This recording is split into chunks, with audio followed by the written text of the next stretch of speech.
Greetings, class. On Sunday, we come live with you to talk about real estate investing, the market, what's going on in our lives regarding real estate deals. Are we closing? Are we buying? Are we holding? Today is Sunday. Every Sunday, we come live here to take your calls. And I get an opportunity to hang out with my friend, mentor, confidant, and colleague, Dan Borrero. What's going on, Dan? What's happening, Mr. Haskins, man? It's always a pleasure to share the screen with you Sunday nights. We're a little late tonight. Sorry, y'all. We had some technical difficulties. Dan was telling me to do Yeah, this thing. okay. I'm telling y'all, Dan was like, Chris, do it this way. Do it. I'm like, nah, Dan, I don't think that's right. Do Listen, it this way. Do it this way. so if anybody for those of you that follow us, you know I never have an opinion when it comes to technology. I'd rather pay somebody to do it. But Chris, he's too cheap to pay somebody to do it. He said, nah, I'll do it. I'll get it done. I'll get it done. Yo, Dan ain't worth 5 cents, man. He telling me to go left. I'm like, I need to go right. Yeah, okay. Listen, call in with your. I want to know what you guys are doing. We're going to be talking about the market. We're going to talk about deals we're doing, what's working for us. Dan's been real estate in the game since 1989. I've been blessed to have been in the business since 2004. So we're going to give you our take on the market. But we want to know really, what are you doing? And further, what questions do you have regarding your business? Dan, don't you love it when people are doing deals and all we got to do is sprinkle a little bit of magic on top? It is pretty cool, isn't it? I like to just, my mentor used to say, you can't steer a parked car. Let me tell you, the more you take action, it's easy for us to kind of say, all right, we're trying tweaking this a little bit because we're more like consultants as opposed to kickstarters. You know, it's easy to help you when you're already moving. So the phone number to call in, 757-204-1332. We got it working, y'all. We got it working. Well, we'll soon find out if it's working, considering Chris is the tech guy. So then I just did a lease option. Oh, let me rewind. As I'm seeing the market now, I think that it might be best to dial back on the leverage, Dan. Tell me about your opinion on that regarding what state of the market right now. You know, normally I feel comfortable predicting, but you know, and this is not a bad thing or a good thing what I'm about to say politically. But when you have the president of the United States flip-flopping from one day to the next, everybody listens to it. Like when the president speaks, that podium is huge. Mm-hmm. So when the president is speaking, people listen, and then people react quickly instead of dissecting. So I got to be honest with you. This is going to be an extremely volatile. There's going to be a lot of ups, and I think there's going to be a lot of downs. I think the time to buy is on the downs when everyone is going to be scared, because there's going to be a lot of opportunities. You know, like this week, I think the market was 5 days in a row that it was up, the stock market. But tomorrow they're expecting oil stocks to take a crash. Supposedly Saudi Arabia is going to release a lot of another 400,000 barrels a day, supposedly. If that happens, the price of gas is going to come down, guys. But is that good for the United States? There's going to be a lot of lost jobs because the price of the barrel of gas has to remain around $60 to justify the rigs to stay open in the refineries. And there's going to be a lot of loss of jobs. And then what happens is natural gas is going to start to slow down in production as a result of that as well, which will probably increase the price of natural gas. Now, why is that concern real estate investors? Y'all put your name in the chat. Where you're coming in from? Put your name and your city in the chat. Go ahead, Dan. Sorry. Why does that concern real estate investors? Because many landlords have to pay the gas bill, right? The heating and water, hot water, especially in large tenements. And then you have smaller buildings like what I have. I in New York, I stay under 6 doors because I don't want to deal with rent stabilization.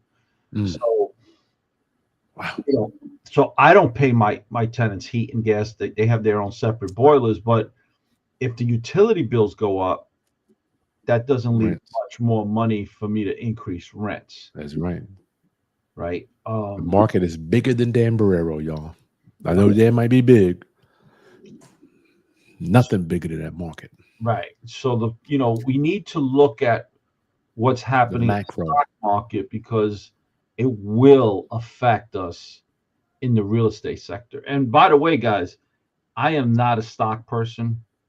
I don't predict on what stocks are going to go up.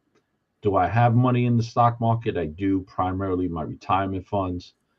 But I'm not going to lie to you, when the market was down last month, a month and a half, I was buying every day. I was buying S&P 500 funds almost every single day. If the Yeah. market, if it was in the red, I was buying. And it's the Yeah. same. It's the same type of. You have to take that same outlook, in Yeah. my opinion, when it comes to real estate. Dan, I got 3 leads in today. Let me say that again. I got 3 motivated seller leads in today on Sunday, y'all. Now, the good thing about being in the real estate business, I'm going to say forever, 20, because comparatively speaking, 20 plus years is forever, right? I mean, I get to kind of see things on a macro. And I believe real estate investing, you have to look at it. You cannot look at it in a micro regarding, you have to look at it both. You can't say this month we did X. How about next month? When you look at it over time, look at the real, and I have been so blessed to be in this game. Dan, we're dog, we the old dogs now, dog. We the old, I mean, I'm gonna admit it. I'm gonna speak it, and I don't think it's a bad thing. I just been around. I was looking at some Dan. I was looking at some pictures of me, dude, buying houses back in 2005. Dude, we've been around, man, and we survived, brother. You know what, man? We survived. It's like We I don't even think survived. we get phased anymore, right? Guys, give us your questions. We are here to serve you That's tonight. right. Please call into that number if you're interested, 757-204-1332. This is how we literally give back to the community. We are here to serve you all. So if you're interested in coming on the phone, just dial that number, 757-204-1332, and ask us your questions directly. Great content. How many deals do you average a month? I'm assuming that's for you, Chris. Here's the thing, Keon. I'm not a high volume guy. We do about 10 to 12 deals a year, right? That's all. So I'm not the dude that you're going to call that or is doing a lot of flipping around the country. Okay. I focused on capital allocation. So what I found out for me, I wasn't able to transact my way to wealthy. I wasn't. Now I'm not going to speak for Dan Borrero. I couldn't transact my way. So I had to take the transactions that I did and place that capital into long-term holds, Keon. I wasn't skilled enough. So I don't necessarily concern myself with monthly transactions as opposed to capital, number one, capital allocation, because I have rental properties. So I focused on paying down my rentals. And I learned that from surviving 2008 and 2010. Dan, what would you say? It all depends on the year. The market determines how many deals I'm gonna do a year. So like in 2017, 2018, I was doing about 170 to 180 closings. From 2011 to 2018. Last year I did like 45 closings. This year looks like it might stay around the same. I don't determine how many deals I'm going to make. The market That's dictates right. how many deals I'm going to make. I don't have any control over interest rates, or the stupidity that comes out of DC or out of Or even supply. You can control supply. I don't control the supply. I don't control the unemployment rate. I don't control the inflation rate. So Mhm. all that in conjunction determines what the market is, and the market dictates to me how many deals I'm going to close. Now, when we're doing lesser deals, I feel like I'm a sniper. I'm taking down only high target uh, shots, right? But when when the market is like, no matter what you touch, you're going to make money. It's just a matter of how much you make. Yeah, we're going to do a lot more deals. But Keon, I don't know how many you do a month. Let us know. Maybe you could share some advice on. I've never been able to necessarily predict how many some deals. Hmm? There's a question here from a Miss Smith. You may want to bring it up. It says, Okay, I'm coming. Hold on, Dan. Darren, let me. I got to go down the list. Zash wanted to say what up, and somebody here said we want. They're talking about we want Borrero. yeah, what for? Tell Me me too, what yo. for. They want to hear your knowledge, dog. Come on, what are you talking about? I think it's from M. Smith. Oh, that's Moyo. Any suggestions for leads aside from prop stream that are economical? Right now, I'm only doing mailings. So I'm going to tell you and what I'm about to suggest takes a long time to create create, but networking. I should say most of my deals I close off the MLS. Believe it or not, about 70% of it. Is that in New York? I mean, is that in I, where is that at? that's everywhere. Okay. But I would also say that the 30% of the other 30% primarily comes in from networking, right? So make yourself the person that resolves problems for other people. Make yourself the professional that people want to come to seek advice. And then you'd be very surprised how the deals will come to you as a result of you providing service. True. Moyo, for me, economical, there's a rule that I have to remember when I'm thinking about real estate leads. He who can spend more for a lead wins. He who can spend more. So we spend about $200 to $300 per lead. So we're spending 4,000 a month. So what's that? 4 times? That's 50,000 a year. But we want to make several hundred. So when you look back, remember I told you about being in the business over time. As if I spend 50 a year, 50, I know I'm either getting income or I'm getting equity for that 50 that I'm spending. So if you want to learn, we got lead companies that we deal with. Just send us an email. Ernesto, what up, brother? He's another ultimate where Ultimate landlord. What up? We got a couple ultimate landlords in it. Deborah, what's going on? and also another ultimate Hey, landlord. Deborah. I love her personality. Deborah's always positive. Nothing bad. So Brian isn't from LA, LA? California. Where you guys are from? Put into the chat where you from.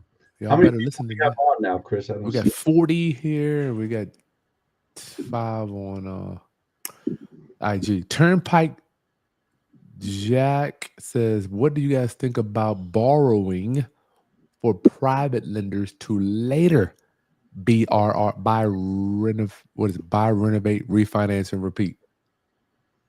I don't have a problem with that as long as the numbers make sense. So when you figuring out the reality is the BRRRR system is a great system, but it's not a system I would recommend you count on if you're a beginner, because you got to hit every part of that system nail on the head. You better have bought the property at the right number.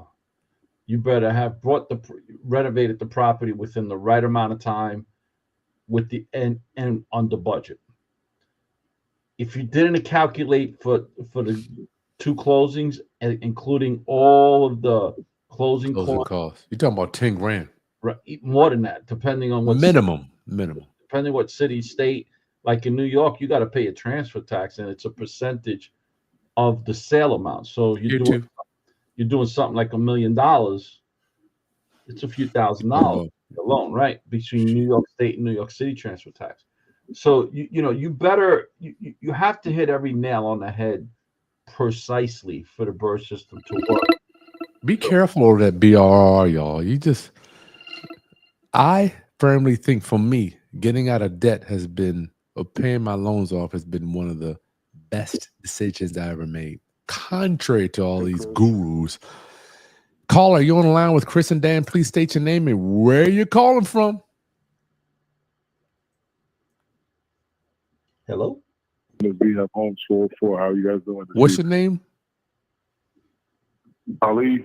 Ali. My Rehab Homes 404. Oh, what up, homie? You always around. What's going on, Ali? Yeah. Hey. What's going on, guys? What up, homie? Good to see you. Hey, say what, Chris? I'm sorry. It's a lag in the line. I'm sorry. Good to hear your voice, brother. You sound like you're from the city. Yeah. I've lived in the Northeast and the South about half and half my life, but How did I know? but I originally grew up in New York City. How did I know? How did I know? What you got, brother? What's going on, man? How can we serve you? What you doing? Yes. Okay. Well, one thing I wanted to share with you, a question. The one thing I wanted to share with everybody is I went to a Section 8 housing fair, and I'm sure Chris and Dan already know, but in case the listeners don't, that's like an event where the landlords come out and then the prospective voucher holders come out and you get to watch them and kind of have a little booth down talk to you, right? And you didn't know that, Chris? I mean, I did not. I didn't know you. It's almost like you can come out and see how people is acting. Okay. I looked at you as a Section 8 king. I didn't think telling you anything. Yeah, I'm always learning, dog. I learn from you too, brother. I appreciate that, man, for real. So I don't know if every jurisdiction has it, but Atlanta has it. And what I wanted to share with you guys is I saw something I've never seen. And what I saw was, number one, it was almost as many landlords as tenants. And two, they were throwing out stops. I heard landlords saying, I don't care if you got evictions. We'll give you a washing machine and a dryer, no deposits. I mean, they were throwing out them. And I wanted to share that with you guys because, one, it's shocking to me, but I contributed that to like failed Airbnbs and things like that. But I wanted to see if y'all knew about that and to get your perspective on that. And then I had a question after that. Wow. In my opinion, is that recent? Real quick, Ali, was that recent? Yes. That was about a week and a half ago. The Atlanta Housing Authority, they had a landlord fair. Yeah. Go ahead, Dan. So those are landlords that are going to be broke. Apartment buildings. They're going to be broke. They're if they're that desperate, they don't care if the person has evictions. They're setting themselves up for failure. I would just sell the property. There's a problem. Either they don't care about the personality or the history of that tenant, or they're just slum landlords. They have to do it because of how bad their property is. One of the two. Gotcha. Sometimes it could be that the market is so soft. Like New York, I remember a time the market was so soft that landlords were telling people, hey, we'll give you a 16-month lease, and the last 3 months you don't have to pay for. And we'll pay the real fee, right? It all depends on where the market is. Is that a sign you're thinking, Ali, that the market is extremely soft down there, or are these big apartment buildings that the property management is trying to? It's a little distortion in the line. Could you say that again? Could you say that again? Are you thinking? I heard Dan though. I heard Dan. Gotcha. Are you thinking the market is softening in Atlanta, or are you thinking these are major property owners that have a lot of doors and they're trying to lower their requirements to get people in? Well, I can say, guys, that it shocked me.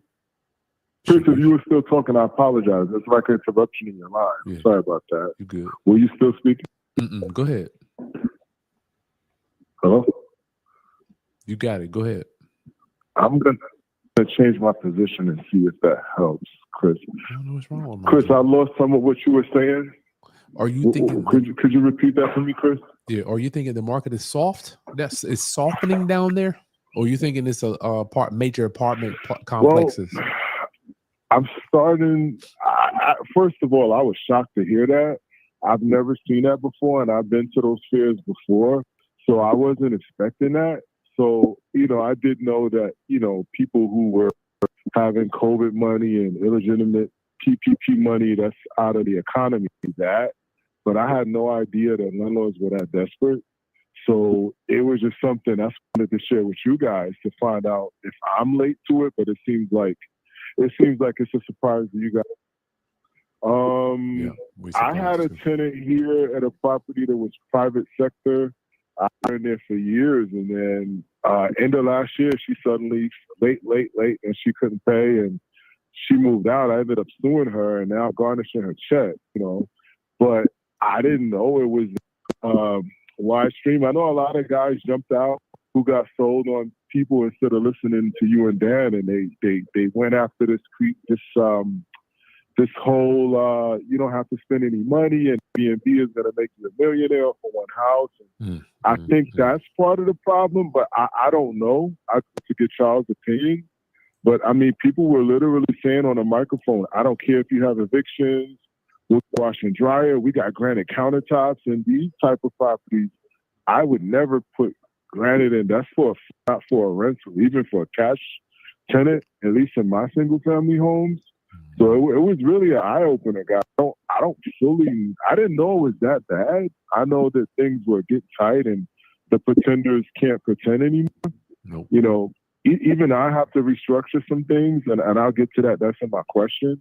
But yeah, I never thought I'd see that. I was like, man, Dan would cringe if he was in here, because I know Dan's criteria to get his property. Can you imagine? I would leave the apartment empty before I start renting it to anyone. See, we could do that because we have paid. We don't have any mortgages on it though. I want people to understand. I did it when I couldn't do it. I did it. I took that philosophy. I took that philosophy because I'd rather have an empty apartment than have an apartment with a headache. It's just it's either way you're going to lose money. Determine which is your way. You got to decide which way you'd rather have. Either way you're going to lose. Now decide which one's better. What's your way? What's your other question, real quick, Ali? Go ahead. Okay. All right. Sorry, guys. Time flies when you're talking to good. All right. The question was this. I got some properties out of town in Alabama, to be exact, and I don't have mortgages on any of those, but I run into, some sketchy stuff, and I was wondering if I should sell those and get some. It's easier for me to manage my properties in Atlanta than it is over there because of the commute and the mindset. It's a smaller town vibe over there. Yeah, so I was wondering if y'all think I should sell. Huh? The reality with that question is, in order for us to answer that with extreme professionalism, we would have to get a lot of information from you that we can't ask you on this platform, because a lot of it's going to be personally financials, right? So, so one of the things that goes into this decision making, few of the things that go into that decision making is, what's your risk tolerance? What kind of income are you currently earning? How much time do you spend on earning that current income versus what could you do with that money to get higher returns with less work, right? There's always an opportunity cost to every investment. So if Warren Buffett goes out and spends, $500 million on a yacht, he's got $500 million less to invest in the stock market. So essentially, that yacht didn't cost him $500 million. That yacht cost him $1 billion, because if he had that $500 million invested in the market, in 10 years it'd be worth $1 billion, right? So you have to always look at the opportunity cost, and in order for us to determine what would be the best opportunity cost for you, we'd have to ask you a lot of questions that I don't feel comfortable asking you on this platform. That makes sense. Ali sounds like he's with the tone of your voice. You sound like you extremely experienced. You're a people guy. So yeah, if you want to get a consultation Chris, with Dan, you're breaking up. What's wrong with my thing? Do you hear me, Chris, Dan? I can hear you. I don't know. Yeah, I hear you clear, Chris, but you cut. But I'm sorry. Sorry. What did you say, Chris? It sounds like you're extremely professional and you've been in the game for a while. So. Oh yeah. I came in about 2011. I can tell. Hey, look, get a consultation with Dan, or we'd like to hear more about it if we can help you, Ali. Good talking to you, brother. Yeah, likewise, man. Dan, I'll see you on the on Unleashed. Take care. Okay. You're the man, brother. Thank you. That's cool. Hey, that was really cool to hear. Ali sound like I love listening to dudes that know what the hell We they. have somebody else coming on, Chris? It was blowing up. I can't bring on but one person at a time. Is there someone on now? Mm-mm. Yeah, guys. So please call in. Call in with your questions. 757-204-1332. Call in with your questions. I want to show you this, Dan. So I have started to look at Google Trends. Let me help you see the state of the collective conscience of America. You ready? I'm listening, brother. This is what we got to deal with. Number one search in the last 2 days. You see this? 48 hours. Number one search. Ooh. Oh, come on, stupid thing. Kentucky Derby results. You ready, Dan? I'm listening. Number two search. Pacers versus Cavaliers. Oh, hold up. That wasn't number one. Number one search, Kentucky. Okay, number two. Number three search, Dan. Warriors versus Rocket games. Y'all see where I'm going with this? I can see Dan's blood boiling. Yeah, I see where you're going with it. I hope the audience sees where you're going with it. Caller. To accept, press 1. To send a voicemail, press 2. Caller, you're on the line with Chris and Dan. State your name and where you calling from. Did I lose him? Hello? Mike from Nashville. How are you, Mike? Mike from Nashville. What up, Mike? How you doing, boss? I'm all right. You all right? We're on the line with you, man. We doing great, brother. What you got, man? What you got? How can we serve you, Mike? Hello? Are you there, Mike? Hold on, Mike. I lost you. Mike, 1 second. I lost you, buddy. Mike, start from the top. Please forgive me. Mike, you there, buddy? Can you hear me? Yeah. We can hear you. It's Dan's technology that's messing this. Go ahead. Mike. Yeah, I think I'm ready to. I want to be aggressive. I'm new. I haven't done anything yet, and so I'm looking to jump into a fourplex and maybe house hack. I was hoping to get y'all advice on, how best to do that. I tell you, I've talked to several realtors thinking that was the key, that was the first step. Oh, shit. Call a experienced realtor. I mean, I just got quick. And so that's not the key. I need to probably, get some advice from y'all on how to start, man. I think I'm supposed to be looking for land, and the online search for land is, it's becoming a daunting task in my short time. You got to find what's buildable, and then what is zoned multi-family, and then you're looking at houses. Can I tear this and put something up? Welcome to real estate, Mike. Welcome to real estate, bro. Mike, This is Mike, I'm gonna ask you some questions, Mike. I'm gonna just answer them quickly because we only have 3 more minutes left. How old are you, Mike? Okay. How old? How old? He's 50. 50. Okay. What is your profession? Yeah, so I'm an attorney. Okay.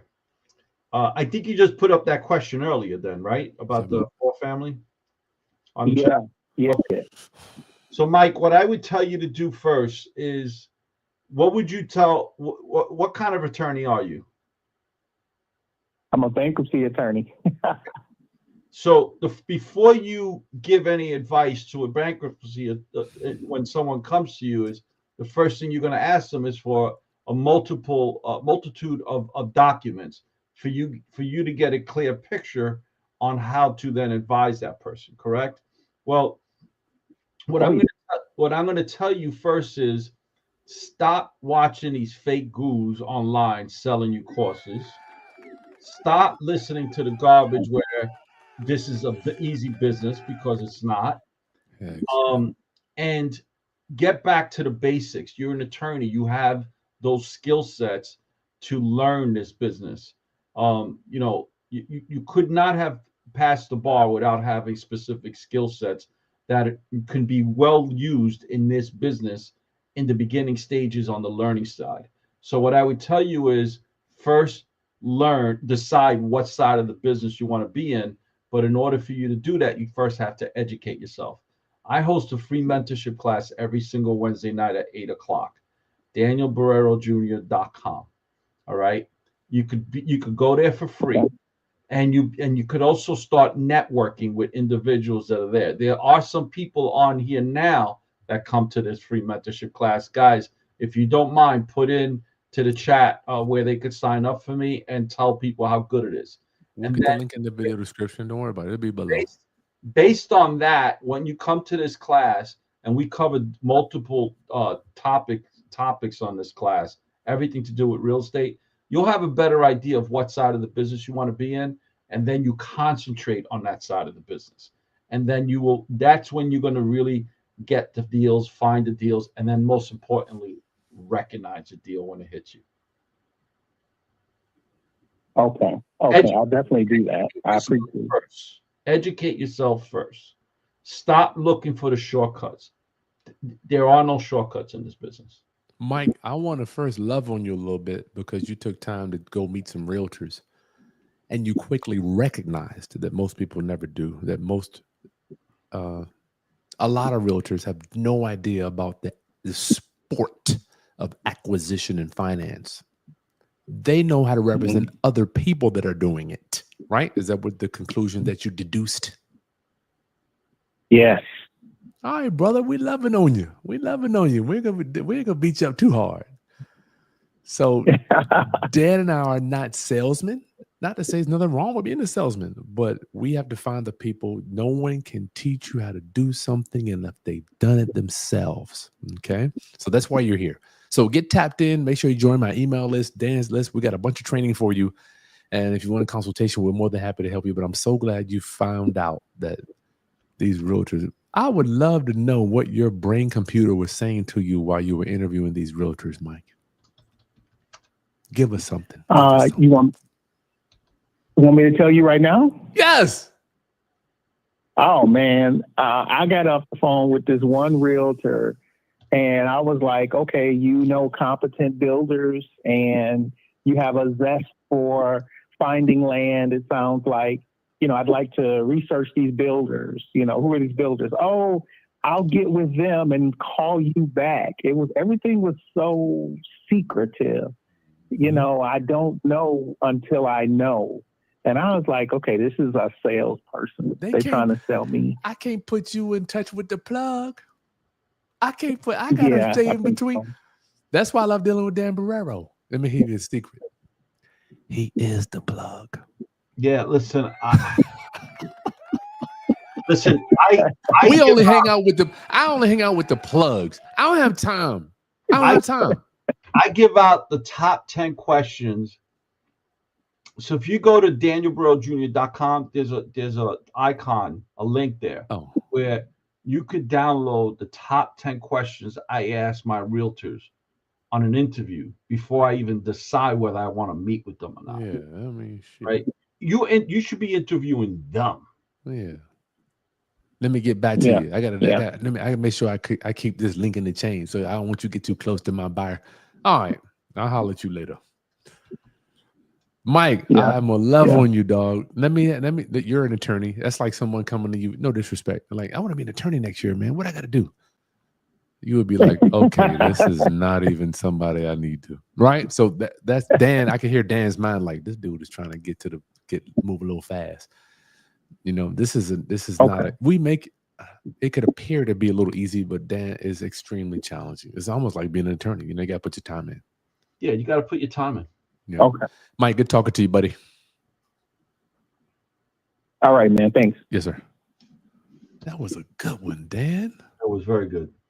I love the fact that let me say, how can I say this? Dan, isn't it sobering when you talk to a realtor and you're like, and I'm happy for what they do, but don't look at realtors like they're going to do what we do. And I'm not saying me and Dan do anything that's magical. Dan, when I think about you, dog, I think about a wild animal.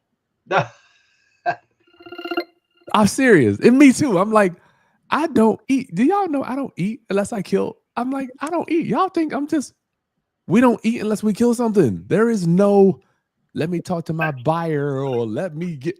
Every day we hunt. It's nothing else.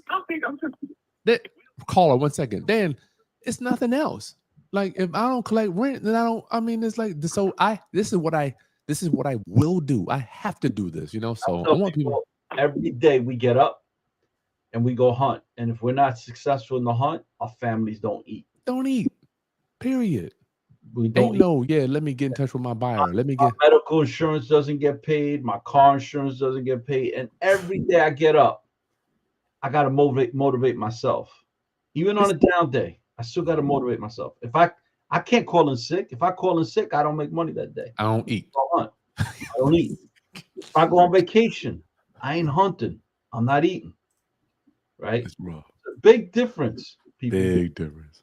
Caller, you're on the line with Chris and Dan. Please state your name and where you're calling from. Hey, how you doing, guys? Calling from New York City. My name's Joshan. Oh shit. J. Been following you guys for a while. Joshan from NYC. Joshan. Spell it for me, brother. Jashem, like Mary. Oh, Joshim. Okay, cool. Joshim. Yeah. That's a cool name. You sound like you How might you be guys a doing tonight, superstar. guys? Good to hear from you, buddy. How can we help you? Okay. What question you got or what you doing? So I had just wrote in the chat box there about the BRRRR. You guys have responded. So I just want to give a little background about myself to you guys before we, go forward. So I'm a wholesaler. I usually work in Ohio, PA, and Texas because I have a brother that's a realtor in Texas. So lately I've been finding places that are basically tax delinquent. They owe taxes, and I usually contact them. I get the information from PropStream, and I use Intellis, and I'm calling 1,000 numbers to find these guys. If I don't get in contact with them, I go knock on their door. In Ohio? My question is, I have found, I do Ohio. I go to Ohio. I go to Pennsylvania. You're a hustler. Yep. Yeah, man. So I've been studying the field for about like 4 years. And I can say as I've been going along, I've been learning a lot more things as I've been, getting involved, talking to people, meeting people. So now I'm at the point where, I've found a couple of these places and I passed them on to other investors. So recently I've been doing research and I've been calling up private lenders on the phone to basically utilize their money for the purchase. Mm-hmm. And I look to buy anything that's outdated, undervalued. I use Zillow to get me the approximates of what I can get for the place, so then I know pretty much how much I can offer the tenant, so that it would be room for me to make money as well. For the repair and everything, it all has to make sense as far as the numbers. So lately, I've been, the last two places that I had this guy that I usually bring there, and it's like I brought him to 2 properties already, and he kind of messed it up for me. And he would give me an estimate and tell me that he believes it's $150,000 in construction. I didn't have the time to bring another contractor in, but he was a buyer that was also a contractor. But then I started realizing that his estimates was inaccurate. It was actually costing me money because those places, there were a lot of people that were interested in them after I just let them go and I didn't go forward on them. So my thing is that now I said maybe it's a good idea that I use the private money lenders to acquire the places myself instead of charging them a fee. I acquire the places myself, do the rehab because I've been in the area, I have contacts in the area, do the rehab, and then I was thinking, what do you guys think about doing that? And doing the cashback refinance so that I could be able to take the equity out that I created and going on to the next project. Dan. I know it was a lot I said there. Dan, okay, so for me, we'll start with me. Jasheen, first of all, I'm glad you're doing deals, you're taking action out of town. So the main thing is buying under market value, correct? Right. Main right. thing. If it's not under market value, I won't be interested. Well, it all depends. I mean, you can pay over different values if you're buying it differently. But what you're talking about is you're moving from my dog. You're moving from buying and selling paper over to the sport of acquisition and finance, okay? Right. They're two different sports, Okay. right? And they have nothing to do with each other. You flipping paper ain't got nothing to do with the sport of actually acquiring assets. So using private money is only one way. I mean, yes, you could do it. It's only one way. It's multiple ways to buy real estate. And what you're talking about is one way, okay? So as long as you're buying below market value and you have plenty of equity left after you refinance it, I'm not mad at it, brother. Right. I'm not mad at it. But don't forget the skill of the sport. You're going to have to learn a different skill. Flipping paper has nothing to do with acquiring assets, correct? Right. Yeah, right. I understand that it's a whole different game because I've been around some people that actually are doing it, so I was learning as I go along. So I kind of figured out, I had to build a team together in order for this to work the way that I want it to work. Dan, you want to answer that? Go ahead. You answered it perfectly, bro. There's multiple ways to finance a deal. I mean, I like the way you're currently doing it. I like the way you pivoted. I like the way you've adjusted. But that doesn't mean you stop pivoting and adjusting or stop learning. Jasheen, no, of course not. I'm still learning. I'm still learning as I go. Like the private money lending sector, I've been hearing about it, but it just stumbled upon me more in detail just recently. Because I started thinking, like, it popped in my head, like, wait a minute, I'm throwing these deals over to these people and I can actually acquire these places. There you go. For myself, like, I just had a deal where a guy was offering, I offered him $65,000 for a place that with the rehab done was going for $250,000. I tried to give it over to a guy and he tried to tell me it was $150,000 in repairs. I didn't agree with him. I didn't agree with him. I felt like it was maybe about 100 or a little bit less. I think he was going overboard. Jasheen, we got to keep moving. We're gonna finish answering your question online. Thanks for calling, buddy. All right. Okay, no problem. Thank you. Dan, finish it out while I have to use the restroom. Yeah, is that someone else coming? No, nobody's right now. I gotta go to the bathroom. I can't even answer it. I gotta. Just put up the regular screen if you don't mind. Oh, my bad. Look, finish that up. I like what the young man was saying and doing. The reality is wholesaling is a great business, but you're only as good as the last deal you did. The real money in this business is on the long-term hold. The problem is that you're not going to get wealthy quickly with long-term holds.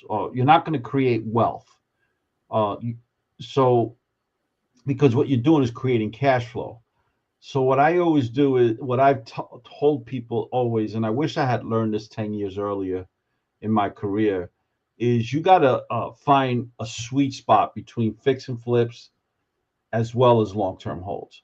So what I started to learn and when I started pivoting more aggressively was I started to do fix and flips, use that money, the profit money, to go buy long-term holds. And that's how my brother and I developed our portfolio, where, if I made 100,000, let's say on a flip, I would put $35,000 away into a separate bank account. So at the end of the quarter, I could pay the tax man, Uncle Sam, because Uncle Sam's always going to get his pound of flesh. But that would mean that I had 65,000. Now I was buying in New York City, which meant that I needed a larger down payment. I needed because the acquisition cost was more expensive. So I would have to, make probably about 200, 300,000, and then use that money to go acquire the property, and then of course a couple more flips to then fix the property. But the point was that, with a fix and flip or a wholesale deal, you're only as good as your last deal. But when you're doing long-term holds, that's where the real money is at. That's right. That's right. The real money is at. And Castillo. Dan, how long did it take you to realize that long-term holds is where the money is?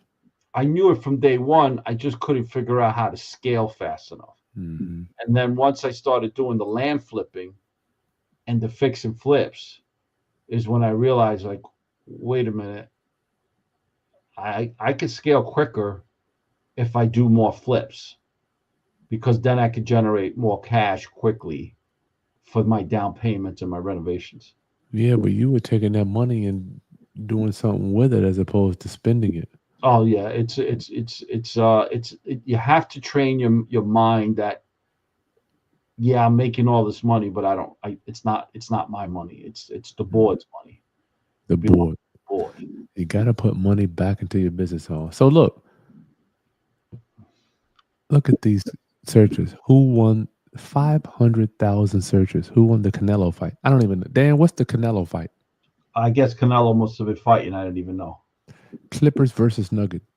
Look at this, Dan. 500,000 searches in the last. I love this one. Trump and the Pope, because I guess Trump put that picture up of himself dressed as a Pope. Oh, he did? May the fourth be with you. You know what's crazy? So these are what was it that you typed into Google? If you don't, I want people to understand. So what happened to me the other day? I'm like, I'm gonna get there. Okay. As entrepreneurs, we have to keep our finger on the pulse of the collective consciousness of our market and the country, right? So I decided to say, you know what? I'm going to do a search every day. Google Trends. Google Trends. I got to type in Google Trends. I want to know what the hell's on the minds of the people. So I'm making it because the people, this is a people business. Real estate is. I wanted to know, what are you guys thinking about? Quinta Brunson, who that? I couldn't even tell you. And Nicole Smith. I mean, why is she back up? She died 10 years ago.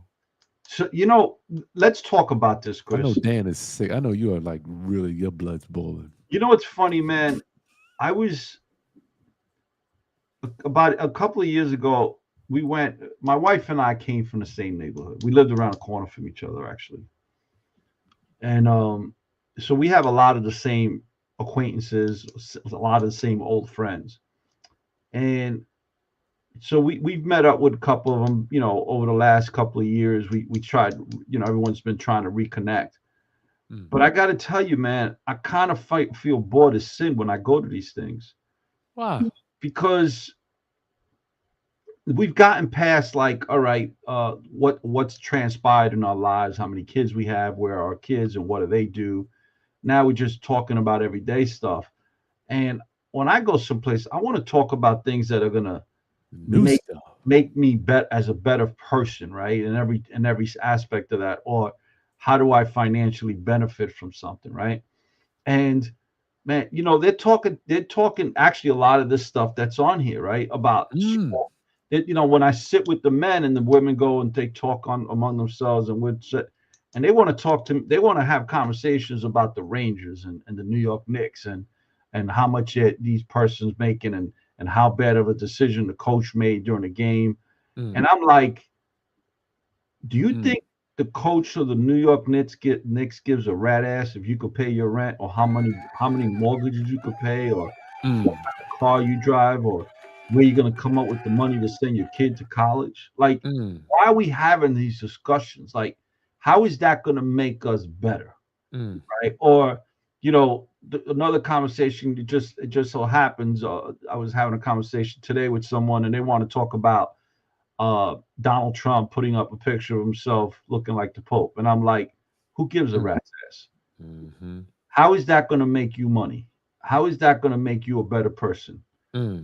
Now, Then I put myself in other rooms, a room like where I met Chris Haskins in 2019, and everybody there was just talking. I mean, Chris, did anybody talk about sports or celebrities in that room? No one talked about any other person that wasn't in that room. Right. And we talked, and what was the conversation like? No matter whether, everybody we spoke to was about what? How to do what? How to do something better or make more money. Right. Basically, how to become a better marketer, better salesperson, how to train your staff better, policies crazy, Dan. that they've implemented. Caller, wait 1 second. Caller, we got you. Books that they've read that help them achieve a different level of success. Conferences they've gone to that they thought were good or some that were better.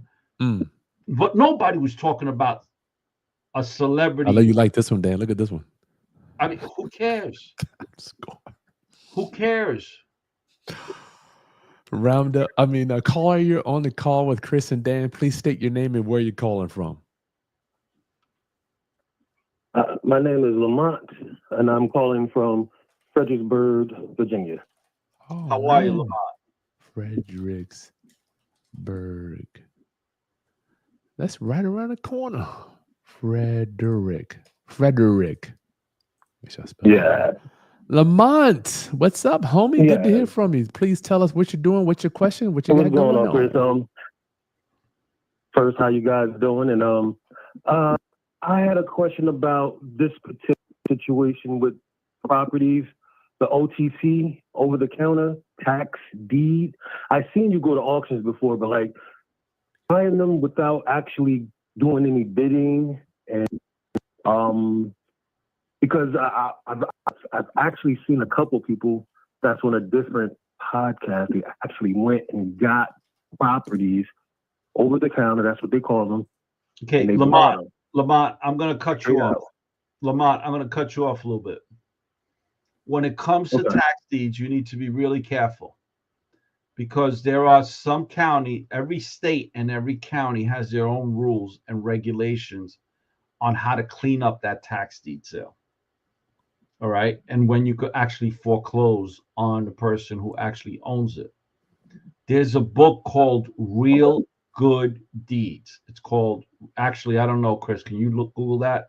Real Good Deeds. Called Real Good Deeds. The author's name is Jason Porter. Real Good Deeds. I would recommend that you can get that book from Amazon. There's another guy named Sean Higgins. There you go. That's the book. Now, this guy was trained by another person called Sean Higgins. Sean Higgins is a master on what states you should be buying tax deeds in, and then within the state, which counties and which townships and which cities, and for which and the reasons why you should buy there, and the reasons you shouldn't be buying in other states. So before you go into that black hole, I would highly recommend that you educate yourself. Read that book and look up. Sean Higgins has some other books as well. Okay. All right, I'm gonna definitely look up that, and because I know it's a difference between tax deeds and tax liens, and like I seen Chris doing his There's a difference. Every county has way through the auction. Yeah. We don't have any tax liens here. They don't do that in Virginia. So if you're doing it, obviously you're gonna be out of state. Okay. Yeah, because I think we're a tax deed state, right? Virginia. I believe so. Yeah, you got to get the deed, brother. So I'm not qualified to speak on liens. Yeah. I don't have any idea about we don't do them here. Yeah, I saw the auctions that you were at.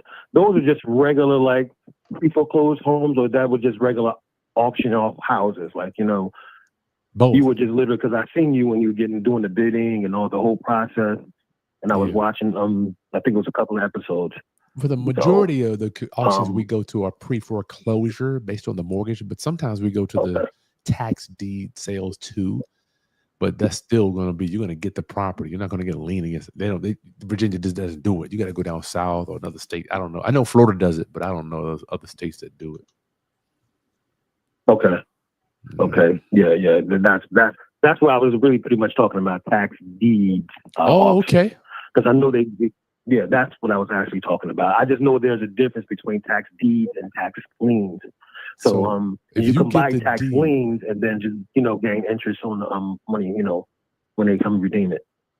well, Virginia, don't forget, you're not gonna be able to go down to the city and pay some month's taxes and get your own lien to get the property. They ain't doing that in Virginia, brother. I mean, but you can pay out somebody's taxes and then get you can get the deed, but you ain't gonna be able to get a lien. It just that's what I want. Yeah, that right there. Yeah. That's where I'm aiming at. Okay, there you go. Now you talking. You go down there. Yeah, because I saved the money up.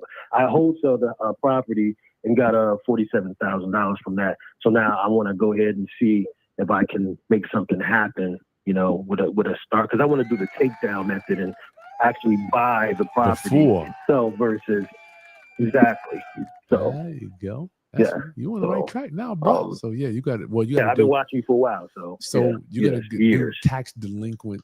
That's what you're looking for. Tax delinquency. So you can get those from any shit, man. A lot of service providers offer them, but you can get them from the county too. So I would recommend doing that too. Gotcha. I want everyone here to know, Lamont.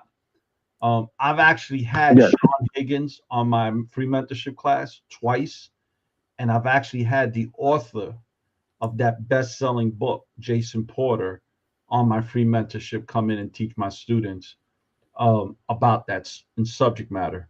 So I do that free mentorship class every single Wednesday night. It's free to sign up and it's free to attend.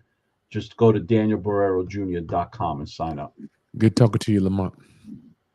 Okay, I would definitely look that up. Okay, brother. I appreciate that, Chris.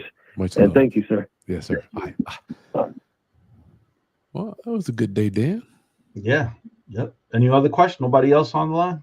Yeah, we gotta cut a thing, man. We gotta do an hour, dog. We have to do an hour. I can't. So Chris and I, we have a lot of Dan is Hold up, Dan. I didn't get your final thought on this trends that's making your blood boil.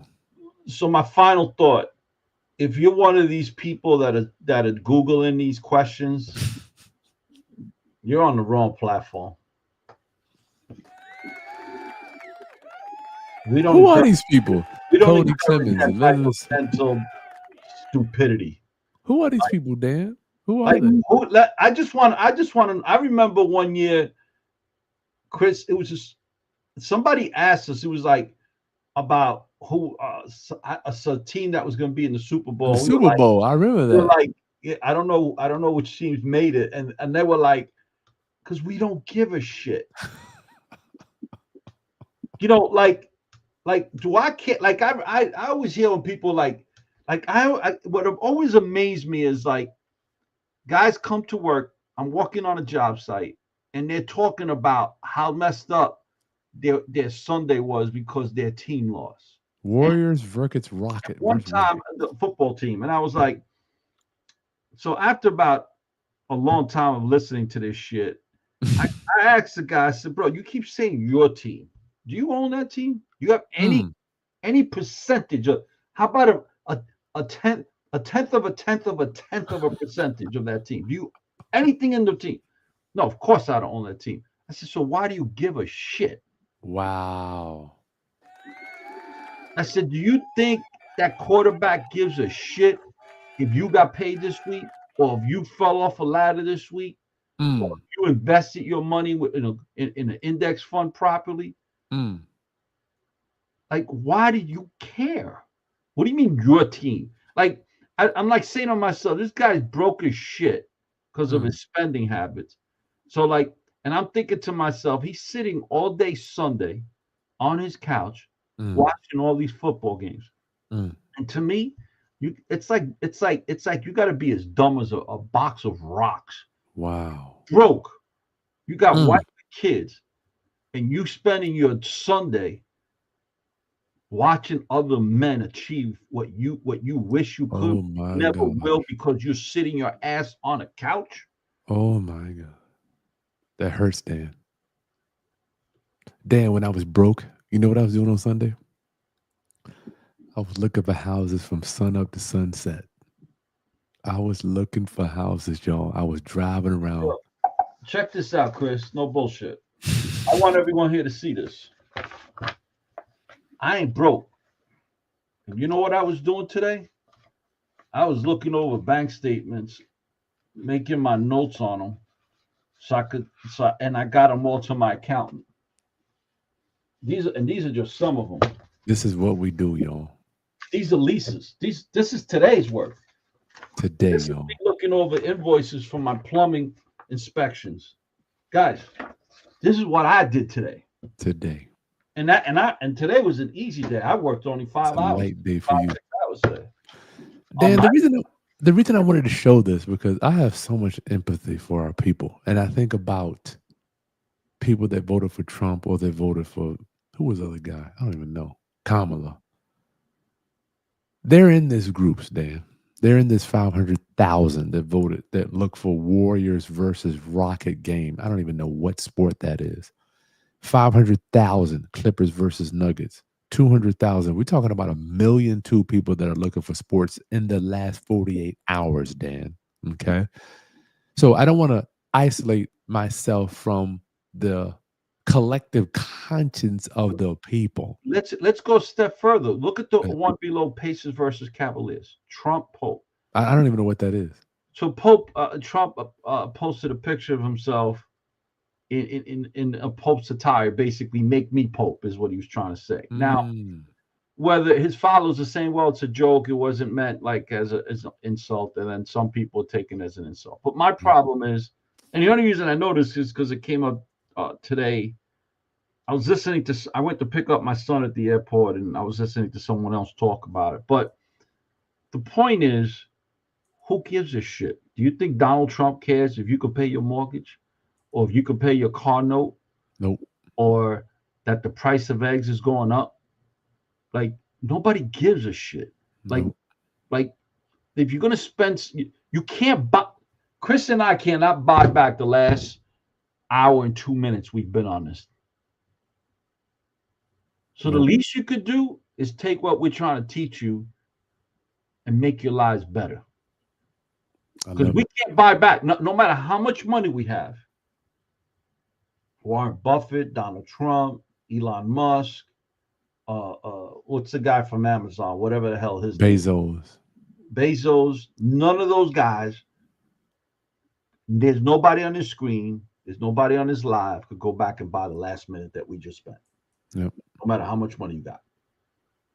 I want to leave y'all with this, Dan, before we get out of here. Listen, y'all, we're in the middle. We're halfway through the ultimate landlord survival training. This has been an unbelievable time. I get to hang out with Dan. I don't think y'all get it. Dan, I want people to know how much money I spent just to acquire your friendship. You know, and this is not a flex on you. Let's sit here a minute. Because that has to do with the subject matter. No Chris doubt. and I spent $12,000 to be in a room where we met. I don't want this to be. And once again, I'm not blowing smoke up Dan's butt. I think about it all the time. This is nothing about you, right? It was like the environment that both of us. He was doing deals up here in New York. I was doing deals down here in Virginia. We both saw an opportunity to go to a networking event or spend thousands of dollars to go into this room, right? So he was doing this thing. We met at this thing, and it was like, you know. Now you guys are seeing the results of us sacrificing money, time, energy, effort. And you guys have to do the same if you want to change the trajectory of your life. Well, look, the reality is if you guys, how many people on here right now? We got 50 plus. We got 5 on IG. Okay, so we have 50 plus, let's say 60 people on here, right? Those 60 people have made a conscious decision to want to learn. That's so right. My hat's off to you. But now you got to actually start implementing the tactics we provided you here tonight on how to learn. I gave you guys, somebody was talking about tax liens. I just gave you one of the best selling books to read on that subject matter, right? we just dropped so much information on here tonight, guys, that it's insanity if you're not execute. You know, me, Chris, I know this for a fact for Chris. We come off a conversation like this, listening to guys that were, you know, that we want to aspire to be like, right, financially, and we'd be like, I'd hang up as soon as the show's over. During the show, I'm taking down notes, and I'm coming up with a plan, and I'm coming up with a plan. I'm going to start executing that plan by Monday. Yep. Guys, put it to use, because, you know, I'm glad you're here, because that means you recognize the opportunities that are available to you. But now you need to take the time out and execute. You got to deploy. So look, there's a link in the video description. You can join our email list, sign up for the waiting list for the Ultimate Landlord Survival Training. We're going to do it again soon, but get involved. If it's not us, go somewhere and get into some type of community. You can join ours. We'd love to have you, but you're going to have to take action, dude. And then as we conclude, what would you say about people that are, for me, I'm in complete debt elimination mode as I see this economy kind of getting shaky. That's where my mind, I'm like, yo, tell me about your thoughts on what people should be doing right now. Just give us one thing as we go into this shaky, turbulent economy. I think that whenever the market drops, you should be investing money in the stock market. I do not recommend you start investing. Again, guys, I am not a stock bro. I don't give stock advice. I suck at it. I buy S&P 500 funds, QQQ, which is the index for the tech stocks. But what I am saying is that over time, there's two things over time that always pays out, that is very forgiving: the stock market and real estate. So whenever there's a recession, everybody says, well, but what if a recession hits? You're going to lose money, but you only lost it if you sold it. You didn't lose it if you don't sell it. So last month, for a month and a half, everybody was panicking. People were selling. I didn't sell anything. I was buying. So was Chris. Same thing with real estate. And now this week we've had everything we bought a month and a half ago is dramatically up over the last week. There's two things that continuously go up, although there might be dips like this, but this is what the stock market and this is what real estate do. This is how it goes. This is how it does, guys. This is how it does. Just keeps going up. Could you buy the house your grandmother lived in today for the price that she bought it for when she bought it 50 years ago? You got a saying, Dan. I never heard before until I met you. Today's price is tomorrow's bargain. That's right. I never heard that. Where'd you get that from, Dan? Did we get out of here? Actually, my brother Dave. I'm going to give my brother David that credit. Oh, word? Yeah, that's him. Today's retail price is tomorrow's bargain. That is such damn. So, and we're not telling you to buy retail, of course not. That's not what we're advocating. But you if you don't invest, there's certain things that will keep you poor. And guys, I grew up poor. I grew up in a poor neighborhood, and there's a few of us that got out. And when I look back at the things that the few of us got out we have in common versus the ones that never got out, what they have in common is we didn't spend time with bullshit. I spent time trying to act tough, look tough, dress tough. The ones that didn't get out spent all that time trying to look tough, act tough, dress tough. The other thing was, did we play ball? Yeah, we did. We played some serious ball when we were younger. But did we think we were going to make a career out of playing ball? No. There's reality, right? Did we spend time positioning ourselves to educate ourselves? Yes. But the biggest thing that happened in my life, Chris, that made me realize was when I went away to college. And I want everybody to recognize this. So when I was a kid, if anybody asked you what time it was or good morning or, asked you anything, It's because they're looking to see if you're a herb or not, whether they can rob you or not. Darn. Right. So I remember one morning when I was up in college, I used to take $25 a week out on Friday morning. That had to last me a week out of the bank account. We didn't have ATM machines back then or anything like that. So I had to actually walk my ass 2 miles from campus to the town, go to the bank, go to the teller, Guys watching you. a $25 withdrawal slip and pull $25 out. That was my budget. And so I'm walking the first day, and it was early in the morning before class, and I used to leave. I leave early so I could be there exactly when the bank opened at 9, so I could get back on time for class. And some tall white guy says good morning to me. So I was like, yo, do I look like a herb to you? I look like a bitch to you?